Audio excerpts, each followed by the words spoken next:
आज हम भारत के औद्योगिक इतिहास की जड़ों में जा रहे हैं, खास तौर पर 20वीं सदी की शुरुआत में।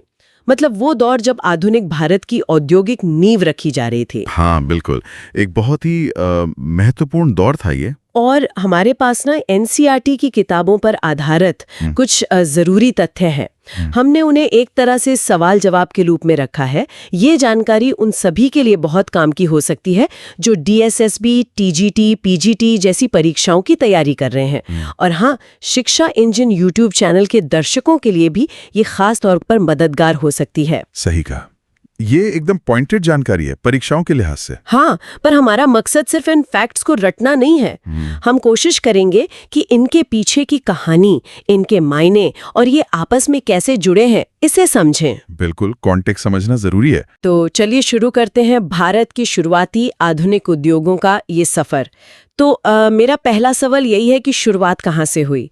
जब हम आधुनिक उद्योगों की बात करते हैं तो सबसे पहले कौन से सेक्टर सामने आए? हाँ, तो अगर हम स्रोतों को देखें तो सबसे पहला नाम आता है सूती कपड़ा उद्योग का।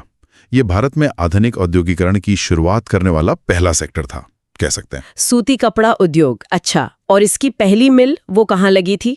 पहली आधुनिक सूती कपड़ा मिल वो 1854 में बॉम्बे यानी आज के मुंबई में स्थापित हुई थी। 1854 बॉम्बे। और बॉम्बे ही क्यों? मतलब कुछ खास वजह रही होगी? हाँ बिल्कुल, बॉम्बे उस वक्त एक बहुत तेजी से उभरता हुआ व्यापारिक केंद्र था और सबसे बड़ी बात वो एक महत्वपूर्ण बंदरगाह था। बंदरगाह तो मतलब कच्चा माल जैसे कपास वगैरह वो आसानी से पहुंच जाता होगा। और तैयार माल बाहर भेजना भी आसान रहा होगा। ये बॉम्बे बहुत तेजी से सूती वस्त्र उद्योग का एक बड़ा हब बन गया। और सूती कपड़े के साथ साथ लगभग उसी समय एक और उद्योग भी तेजी पकड़ रहा था, है ना? जूट उद्योग। हाँ बिल्कुल, जूट। इसकी पहली मिल जहां तक जानकारी है 1855 में कलकत्ता के पास रिश्रा में लगी थी। मतलब सूती मिल के ठीक एक साल बाद ही। अच्छा, रिश्रा कलकत्ता के पास। तो जैसे बॉम्बे कपड़े का गढ़ बना, वैसे ही कलकत्ता जूट का। सही पकड़ा। कलकत्ता और उसके आसपास का जो पूरा इलाका था, मतलब बंगाल प्रेसिडेंसी, वो जूट उद्योग का मुख्य केंद्र बन गया। और यहाँ भी वही लॉजिक था। हुगली नदी के जरिए ट्रांसपोर्टेशन की सुविधा थी और बंगाल में कच्चे जूट की पैदावार भी बहुत होती थी। तो ये दोनों शहर, बॉम्बे और कलकत्ता, जो उस वक्त प्रेसिडेंसी शहर भी थे, ये शुरुआती उद्योगों के लिए एक तरह से लॉन्च पैड बने। बिल्कुल, ये ब्रिटिश भारत के बड़े आर्थिक और प्रशासनिक केंद्र थे। तो उद्योगों को वहां जमने में मदद मिली। बॉम्बे प्रेसिडेंसी कपड़े के लिए और बंगाल प्रेसिडेंसी जूट के लिए जानी जाने लगी। अच्छा, ये शुरुआती पहचान थी। ये काफी दिलचस्प है कि कैसे भारत के दो शुरुआती बड़े उद्योग देश के पश्चिमी और पूर्वी तटों पर दो बड़े पोर्ट सिटीज के आसपास ही पनपे। ये दिखाता है कि समुद्री व्यापार उस वक्त कितना अहम था। निश्चित रूप से। और इन दोनों उद्योगों का महत्व सिर्फ शुरुआत तक ही नहीं रहा। जो हमारे पास फैक्ट्स हैं वो भी यही बताते हैं कि 20वीं सदी के मध्य तक भी कपड़ा और जूट ये भारतीय आधुनिक उद्योग के मतलब मुख्य स्तंभों में से थे। ठीक है, तो कपड़ा और जूट के बाद भारत के औद्योगिक विकास में अगला बड़ा कदम क्या था?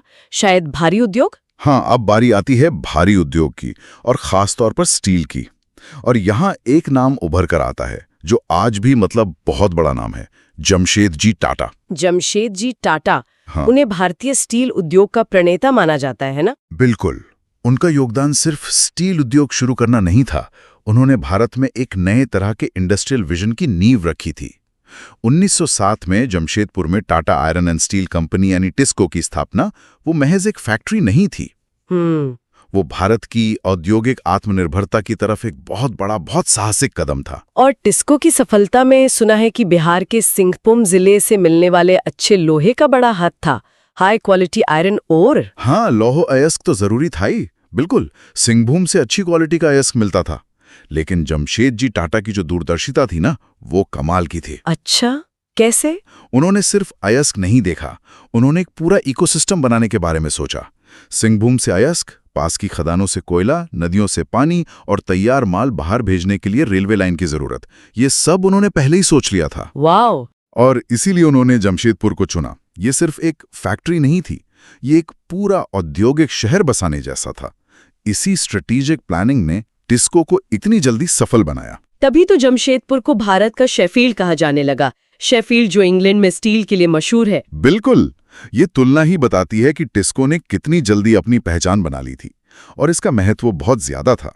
किस तरह से? देखिए, स्वदेशी स्टील का मतलब था कि अब भारत रेलवे ट्रैक बिछाने, पुल बनाने या दूसरे इंफ्रास्ट्रक्चर प्रोजेक्ट्स के लिए काफी हद तक आत्मनिर्भर हो सकता था, वरना पहले हमें बहुत ज्यादा स्टील इंपोर्ट करना पड़ता था ब्रिटेन से। हाँ, ये तो है।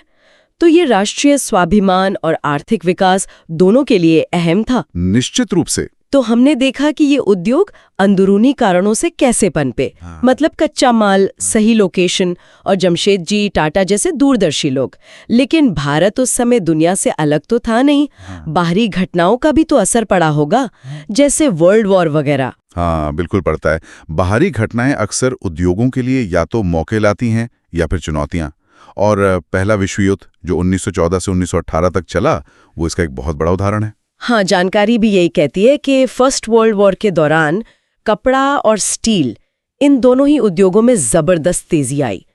ऐसा क्यों हुआ? इसकी मुख्य वजह थी कि ब्रिटिश इंपोर्ट्स एकदम से कम हो गए। ब्रिटेन तो खुद लड़ाई में फंसा हुआ था, उसकी अपनी फैक्ट्रियां युद्ध का सामान बना रही थी। तो ब्रिटेन से आने वाला तैयार माल, खासकर कपड़ा, बहुत कम हो गया। इससे भारतीय मिलों के लिए मार्केट में एक खाली जगह बन गई। डोमेस्टिक मार्केट में भारतीय कपड़ों की मांग अचानक बढ़ गई। अच्छा। और साथ ही युद्ध की अपनी जरूरतें भी थी। सेना के लिए वर्दी चाहिए, टेंट चाहिए, बोरियां चाहिए। इन सब ने कपड़ा और जूट उद्योग को और बढ़ावा दिया। और स्टील की मांग भी बढ़ी, क्योंकि युद्ध के लिए रेल लाइनों की मरम्मत और नए उपकरण बनाने की जरूरत थी। और वर्ल्ड वॉर से पहले 1905 में जो स्वदेशी आंदोलन हुआ था, उसका भी तो असर रहा होगा, जिसमें विदेशी चीजों का बहिष्कार किया गया था। हाँ, स्वदेशी आंदोलन का भी निश्चित रूप से एक पॉजिटिव असर पड़ा था भारतीय उद्योगों पर, खासकर कपड़ा उद्योग पर। लोगों में एक राष्ट्रीय भावना आई और उन्होंने विदेशी कपड़ों की जगह भारतीय मिलों में बने कपड़े खरीदना शुरू किया। इससे भारतीय उद्यमियों को भी हौसला मिला। तो हाँ, उसका भी एक असर था। तो ये दिलचस्प है कि कैसे एक बाहरी संकट जैसे वर्ल्ड वॉर और एक राष्ट्रीय आंदोलन जैसे स्वदेशी, ये दोनों ही भारतीय उद्योगों के लिए एक तरह से मौके बन गए। बिल्कुल, इतिहास ऐसे ही अप्रत्याशित मोड़ लेता है। लेकिन हमें ये भी याद रखना होगा कि ये मौके चुनौतियों के बीच ही पनपे थे। एक बहुत बड़ी चुनौती जिसका जिक्र हमारे स्रोतों में भी है, वो थी ब्रिटिश सामान से लगातार मिल रही टक्कर। हाँ, कंपटीशन। हाँ, ब्रिटेन के मशीन से बनी चीजें अक्सर सस्ती होती थी और भारतीय उद्योगों को, जो अभी नए नए थे, उनसे मुकाबला करना पड़ता था। और फिर ब्रिटिश सरकार की नीतियां भी ज्यादातर अपने देश के उद्योगों के हक में ही होती थीं। तो ये राह आसान नहीं थी। सही बात है। अच्छा, अब तक हमने बॉम्बे, कलकत्ता, जमशेदपुर की बात की। क्या इनके अलावा भी भारत में दूसरे औद्योगिक केंद्र उभर रहे थे? हमारे पास कानपुर और अहमदाबाद के भी नाम हैं। हाँ हाँ, बिल्कुल।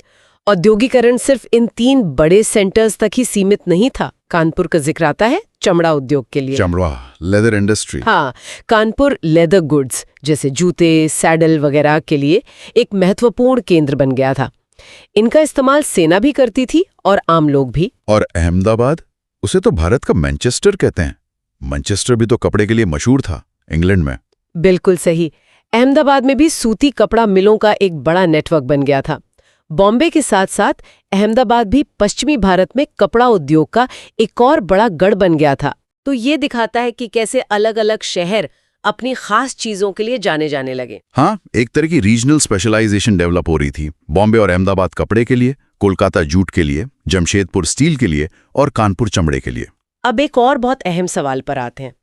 ये जो फैक्ट्रियां लग रही थीं, इनमें काम कौन कर रहा था?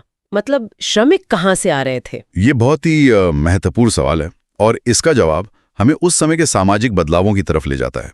जानकारी के मुताबिक इन शुरुआती कारखानों में काम करने वाले ज्यादातर लोग किसान और कारीगर थे। किसान और कारीगर मतलब गांवों से? हाँ, ज्यादातर गांवों से। ये वो लोग थे जो या तो खेती से अपना गुजारा नहीं कर पा रहे थे या फिर जिनके पारंपरिक हाथ के काम मतलब हस्तशिल्प वो मशीनी उत्पादन के सामने टिक नहीं पा रहे थे। तो वो रोजगार की तलाश में शहरों की तरफ आ रहे थे। तो इसका मतलब ये हुआ कि औद्योगिकरण सिर्फ फैक्ट्रियां लगाना भर नहीं था, ये लाखों लोगों के जीवन जीने का तरीका बदल रहा था। मतलब अपना गांव, खेत या पारंपरिक काम छोड़कर फैक्ट्री मजदूर बनना, ये तो बड़ा बदलाव था। बहुत बड़ा सामाजिक और आर्थिक बदलाव था ये। इन्हीं किसानों और कारीगरों ने अपने श्रम से, अपनी मेहनत से इन उद्योगों की नींव रखी। हालांकि उनके काम करने के हालात अक्सर बहुत मुश्किल होते थे। हाँ, सुना है। लंबे काम के घंटे, कम मजदूरी। बिल्कुल, और रहने की भी खराब व्यवस्था। लेकिन उनके योगदान के बिना ये औद्योगिक विकास मुमकिन ही नहीं था। हमने विकास की बात की, अवसरों की भी बात की, लेकिन चुनौतियां भी थीं। अगर हम ब्रिटिश राज में भारतीय उद्योगों के सामने जो मुख्य बाधाएं थीं, उन्हें एक साथ देखें तो वो क्या थीं? देखिए, जैसा हमने पहले भी कहा, एक सबसे बड़ी और लगातार बनी रहने वाली चुनौती थी ब्रिटेन के बने सस्ते मशीनी माल से कंपटीशन। भारतीय उद्योग अभी नए थे, उनके लिए मुकाबला बहुत मुश्किल था। और एक तथ्य ये भी है कि 20वीं सदी की शुरुआत में भारत का जो मुख्य एक्सपोर्ट आइटम था वो जूट का सामान था। हाँ, जूट एक बड़ा एक्सपोर्ट आइटम था, इसमें कोई शक नहीं है। ये जूट उद्योग के महत्व को दिखाता है, खासकर बंगाल के लिए। लेकिन ओवरऑल अगर देखें तो सबसे बड़ी दिक्कतें क्या थीं? ओवरऑल देखा जाए तो भारतीय उद्योगों की दो सबसे बड़ी सीमाएं थीं।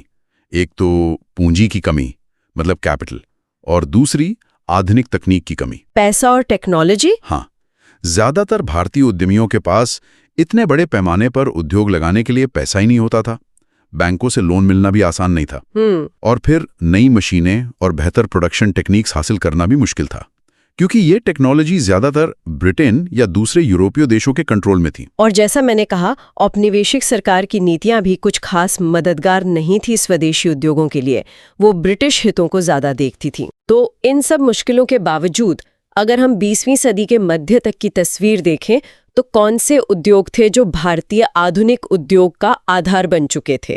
देखिए, इन तमाम बाधाओं के बाद भी 3 उद्योग साफ तौर पर भारतीय आधुनिक उद्योग के बेस पिलर बन चुके थे।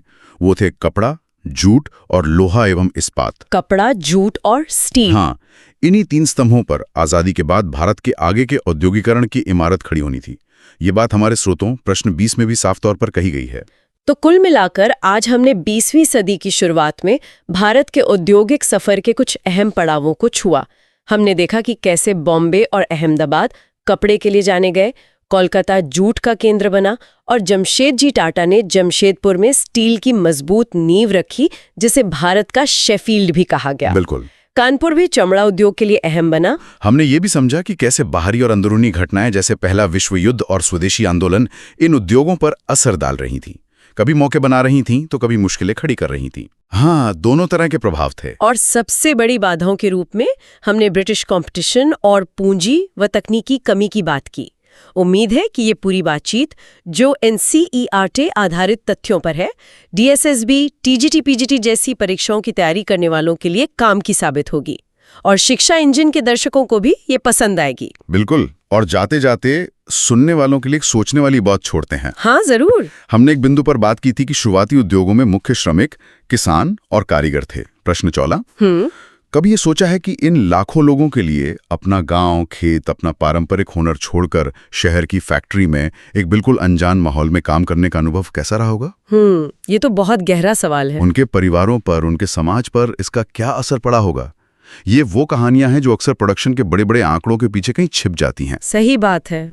या फिर एक और पहलू पर सोचें, हमने पूंजी और तकनीक की कमी की बात की।